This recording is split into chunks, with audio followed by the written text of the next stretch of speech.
Hi there, this is Henry Anderson. I'm a licensed marriage and family therapist, and I work with some of the students in your school district. And I'm putting together this series of videos to highlight the idea of using interactions as interventions. And so what we mean by this is using the relationship between teacher and student, or between administrator and student, really anyone who works with the children and adolescents that you see in the school district. Use that relationship and treat it as a conduit of learning. It's in fact, that's the platform from which all learning really takes place, that relationship, that in-between space between, say, teacher and student. And this series of videos is also hopefully going to emphasize the idea that happy teachers can actually lead to an increase in the happiness of students they serve that has been shown to correlate with an increase in student success. Not just academic success, but social and emotional success and developmental thriving. So this idea that happier teachers can lead to happier students, can lead to increased student success, that's kind of exciting to me, because that not only emphasizes the importance of the relationship, which is something that we have influence over, but it also points to a kind of exciting idea that the person in the role of the teacher, their well-being is in fact an incredibly important ingredient in this whole process of learning. And although I'm a therapist now, I worked for about 9 years as a teacher, and a big part of the challenge of teaching is finding one's own well-being while one does the job. And so it seems to me to be encouraging, that focusing on one's own sense of happiness can actually have that trickle-down effect and make the job more productive and help students thrive more effectively. So I've used this word happiness a couple of times, and what I mean when I say that is something closer to flourishing or well-being, where we might consider a certain surface level of happiness to be something that's fleeting and not quite as important to a fulfilling life. What I mean by happiness is becoming whole, becoming a full person. And so when we engage in discussion, or when I describe some of the suggestions I might make about how this could be implemented, how this idea could be experimented with, a couple of things are going to be things that I emphasize. These are things I've found pretty helpful in my work as a therapist and in my personal life too. And the word skills is often something I focus on. I happen to feel that the integrity of relationships are kind of led to by the strengthening of communication skills and self-awareness skills. And one's own happiness even is linked pretty closely to skill building of various sorts.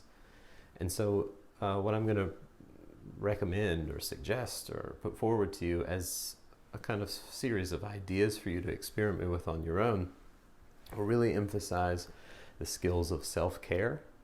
I'll be asking you to try some things in your own life, in your day-to-day life, to see for yourself if these are helpful. And also skills of interaction. So if you're watching this video, it's likely that you might consider yourself as maybe even a tool of education,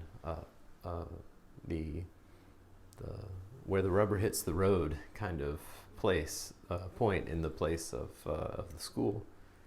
And so that is a really important position. It's really where the work gets done. It's where teaching happens and learning seems to happen in between the teacher and students. And so it might be important to kind of highlight a couple of specific things of what I mean when we talk about these things.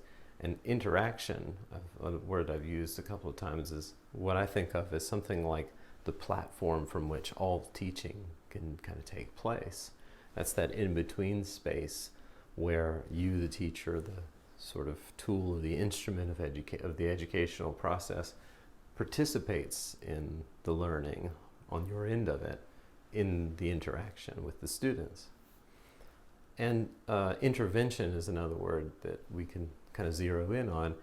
And when I say intervention, I basically just mean anything that's any action that's taken with the intention of setting aside barriers to a student's flourishing, or to a student's success or improvement. That can be, as I mentioned, academic or social or emotional or anything else. And when I said skill, that kind of implies something else. It kind of implies practice. Skills are unique because they're learnable, but they're also unique because they are practicable. It means you get the basics of it and then you put it into use, and they strengthen with time through practice. And what that really means is that you, as a person practices skills of any sort, they're developing habit. And habit is an exceedingly important concept. And it's sort of a double-edged sword because we have the power of habit at our disposal, but when we're not paying attention to it, habit is still working. So we have intentional, purposeful habits that we decide on, and we also have unintentional and automatic habits that develop on their own. And so by taking this idea that we have skills of self-care and skills of interaction that we can practice and strengthen over time, we're really able to choose specific habits of our day-to-day life. And choosing habits can be really freeing. So the information that I'll suggest that you take and experiment with on your own primarily comes from a handful of sources that I've listed on an outline that goes with this particular video. And anything else that I share, I'll kind of cite the references if need be. But an overview of what I'm going to hopefully be covering, and as I mentioned, kind of offer as suggestion, will include self-care, the skills of self-care, and I'll be talking more about that in depth as we go along. I'm going to talk a little bit about attachment theory. Attachment theory research has been really growing over the last few decades to point to what it's like for a human being to develop from infancy into adulthood and all the stages in between. Pretty useful to touch on when dealing with children and adolescents, when developing relationships with them. I'll also talk specifically about what we could call the parts of a skillful interaction. The acronym PART: presence, attunement, resonance, and trust. We'll be kind of breaking down in piece by piece and talking about how that applies to the actual skills of interaction that we can be practicing and strengthening over time. I'll also mention a couple of things about the environment of the classroom and the environment of students' homes, as well as the use of skillful language when interacting with not only students, but generally anyone. And I'll talk a little bit also about certain conduct issues of behavior, and maybe ways of thinking about it, and even certain ways of approaching it. So what I'd really like to encourage as I wrap this video up is to say that while I don't know all of your circumstances, and honestly I trust your expertise in even all of the things that I've just mentioned, hopefully some of the things that I suggest could be helpful. And what I'd like to suggest is just trying it out for a little while. Giving it a trial run might be really important. Hearing about something and deciding offhand, well, that won't work for me, is really cutting oneself kind of cheaply, you know. You're not really giving yourself all the resources that might be there. So what I'd really encourage you to do is, even if something sounds like it might not be helpful, or if you feel like you've tried it before, just give it a shot. Give it a week or 2 weeks and see for yourself again, if need be, in real time, kind of if this really helps or if it's not fit for you. And if it's not, don't use it. a good fit, an authentic fit, is really important for whatever ways that you, however you might intervene in a child's life. It has to be authentic. And with that in mind, I would really also encourage you to just take on a playful mindset. Treat anything that I mention as something worth experimenting with, and take it on and try it out with a kind of playful, even game-like attitude, just to see what you can get out of it. And ultimately, though, as I mentioned, that this should be an authentic process. Your placement in the child's lives that you work with is really contingent on and depends on your feeling of fit, of authenticity of what you do day in and day out.